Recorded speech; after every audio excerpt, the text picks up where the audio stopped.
Ben Yusuf, öğretmenim, felsefe öğretmeni. Engel yani her ne kadar aktivist yani aktivizmin içini dolduramazsam da yeterli düzeyde engelli hakları aktivisti diye tanımlıyorum kendimi. My name is Blaze Bryant. I have been blind my whole life, which is nearly 29 years. My eyes never fully developed. Öğretmenim, felsefe öğretmeni. Geçimimi ondan sağlayacağım bundan sonrası için. Valla ya daha önceden de işte milli eğitimde çalışıyordum, memurdum. Hayatımda hiçbir şey değişmeyecek. Sadece öğretmenim. Farklı bir yani tecrübe edeceğim ben de öğretmenliği.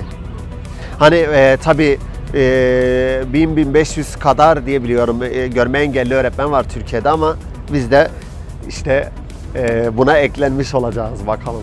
I studied communications and journalism. I work with seniors and people with disabilities who want to hire their own home care staff so they could hire people that they know, whether that be neighbors, family members, friends, to help them out with whatever their needs are at home.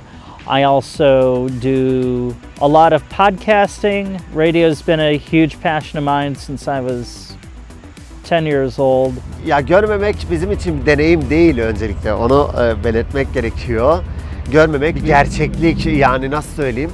Deneyim dediğimiz şey geçici bir şey. Yani her an içinde yaşadığım bir şey değil ya.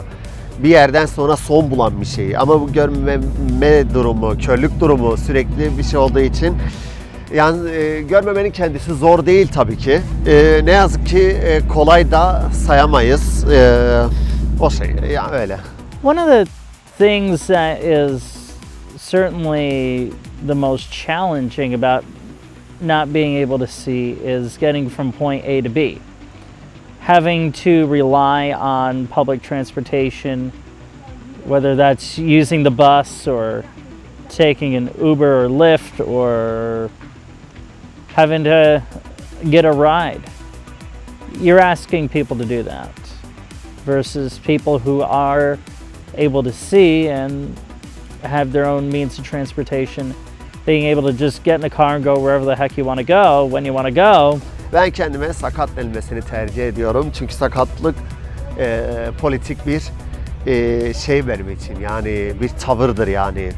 Bugün sakatlık dediğimiz şey bir geçmişi olan, kazanımları olan hak yani hak mücadelesi yolunda sakatlık kimliğiyle birçok mücadele verilmiş. Yani bu yüzden kendime sakat ve kör denilmesini tercih ediyorum. I do not consider myself visually impaired because I am completely blind. I don't have any light perception. My eyes never developed.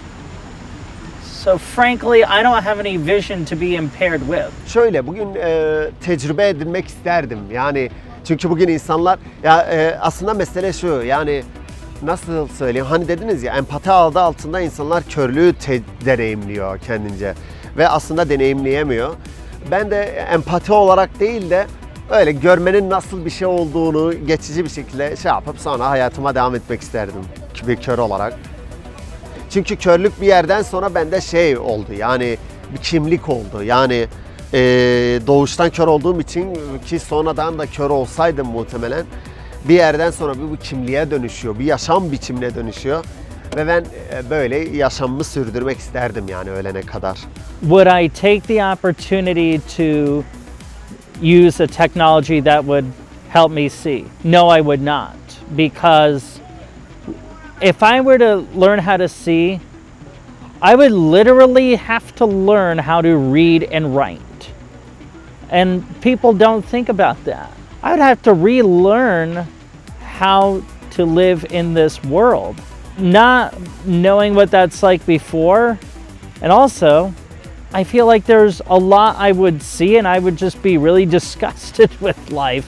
So the technology, while it's all well intended and everything, not something I'd go for. Sadece rengin bilgisine sahibiz ve çevresel faktörlerin etkisi var. Çevresel faktörler diyor ki bu pantolonun üzerine şu tişörtü giyersen renk uyumu oluyor.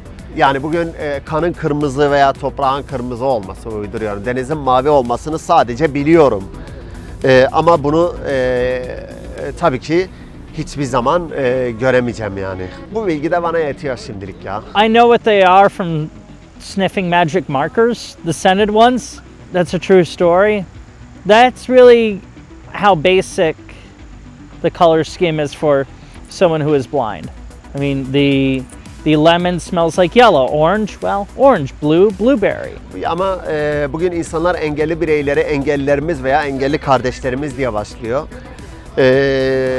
Tıpkı kadınlara uyguladığı gibi. Bugün aslında kimsenin kardeşi olmak istemiyoruz. Etle kemik olmak istemiyoruz. Bugün sadece eşit bir yaşam istiyoruz. Trafik meselesine gelince bugün yani ne yazık ki yani şehirler dediğimiz sadece İstanbul, Ankara, İzmir gibi şehirler değil. Bugün Türkiye'de 81 vilayet var ve bu 81 ilde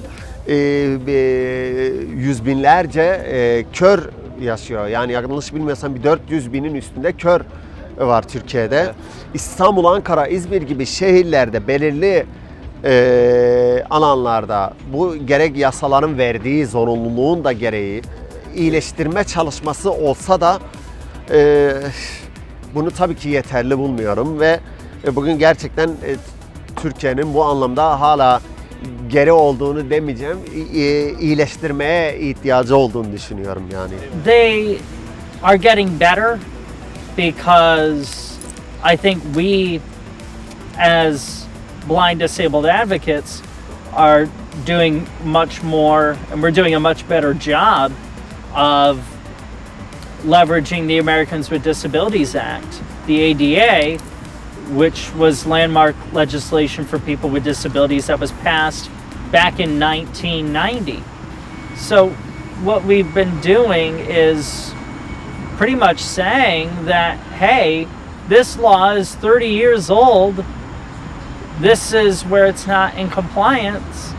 You either figure this out because cars are getting quieter and people are more distracted because I think of all the technology that's in cars today, that you need to do something or else there's going to be a lawsuit on your hands. Ben yardım almayı tercih etmiyorum ama bugün yani sonuçta çalışamayan bir engelli kitlesi var, sakat kitlesi var ve bunlar da 3 ayda bir çok komik oranlarda maaş alabiliyorlar. Being blind, do I get any help from the city or government? I was getting more than what I am now, and that's because I'm working. The system is set up where once you're working, then you're kind of on your own, and that's fine. Valla ben Rüya'yı duyuyorum. Seninle nasıl konuşuyorsam o şekilde duyuyorum. Ya çok da savaş haberleri dinlediğim için beni rehin almışlardı. Öyle bir rüya görmüştüm. Duymuştum. Rüya aslında bizim sonuçta ya rüyanda görmek istiyorsan görüyorsun da aslında. Nasıl görmek istiyorsan görüyorsun. Kendi kafanda nasıl kurguluyorsan görme biçimine, görmenin kendisini. Yani bugün ben rüyamda duyuyorum ama görmek istediğimde de görüyormuş zannederim. Ama aslında hiç görmüyorumdur yani. Do I dream? Sure I dream. I tend to dream of the ocean a lot. Being on the ocean, laying out on the beach, preferably in Maine. That's my happy place, and in a time of global pandemic and a lot of uncertainty, dreaming of those certainties is quite nice. Valla erişilebilirliğin olmadığı bir yerde ve sağlanamadığı bir ortamda pozitif ayrımcılığın ne yazık ki olması gerektiğini düşünüyorum. Çünkü pozitif ayrımcılık olmasın diye bilmem için sen tam anlamıyla o yerde herkesin yani bugün o bireyin yani engelli bireyin kimsenin yardımına veya desteğine nasıl tanımlanıyorsa ihtiyaç duymadan gidebilmesi imkanını yaratabilmelisin. Ama sen bu imkanı ne yazık ki yaratamadığından en azından pozitif ayrımcılıkla birlikte şey yapabiliyor. Ya yani rahat bir şey var yani avantajlı tarafları var. I have far less of an issue if someone approaches and asks me, how can I help you? Or do you need help crossing the street? To me, those are perfectly valid questions because they live in a sighted world and they probably don't run into people who are blind a lot.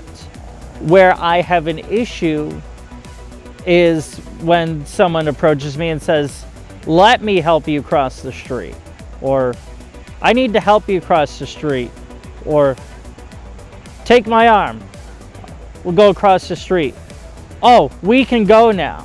Especially if I don't know you, that implies that as a stranger I need to trust you.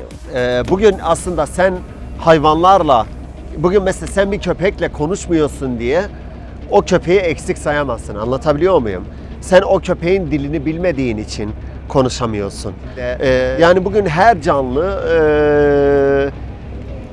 kendi içinde farklı farklı özellikler taşıdığı için aslında yok edilmesi gereken bir durumla karşı karşıya. Yani hiç kimse şerefli değildir yani bu doğa içerisinde. Hiç kimse üstün olmaması gerektiği için. Bugün hepimizin bir böcekle aslında benim aramda hiçbir doğa içerisinde farkım olmadığı için fark görmediğim için yani ben sakatlığın kendisini de bir farklılık olarak değerlendiriyorum yani. If I felt blindness was an incompetence, I wouldn't be sitting here having this conversation with you because it's very much a difference.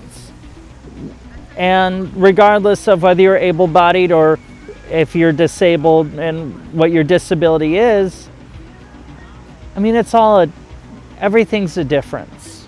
We all do things differently. We all have different methods of operation and process, and blindness is no exception to that. Devam edilecek. Bugün kadınlar öldürülmeye devam edildiği sürece bugün sakatlar sürekli okullarda, bankalarda veya çeşitli yerlerde ayrımcılığa uğradığı sürece rantın veya inşaat temelli bir yaşam yani inşaat üzerinden bir rant elde etme bir biçimi olduğu sürece yani tabii ki muhtemelen bu kavgamız sürecek diyelim yani ve hayalim şu, umarım Türkiye'de bir sakat kolektif yani herkesin ortaklaşabileceği bir sakat hareketi olur.